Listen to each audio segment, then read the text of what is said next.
putain d'hirondelle. Et il frappe.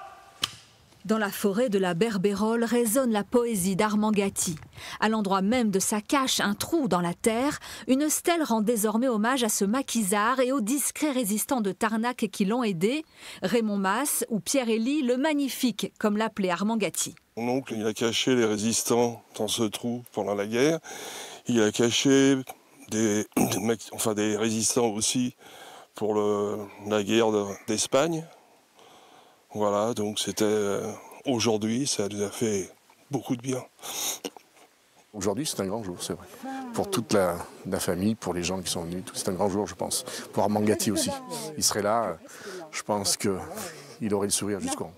Armand Gatti aura passé seulement quelques mois dans le maquis. En 1942, il est arrêté puis y revient l'année suivante. Cette période a pourtant marqué toute sa vie.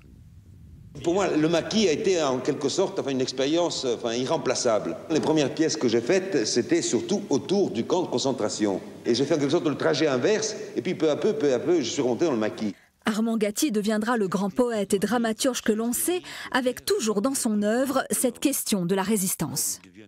À quoi ça sert de résister? Pourquoi c'est une nécessité?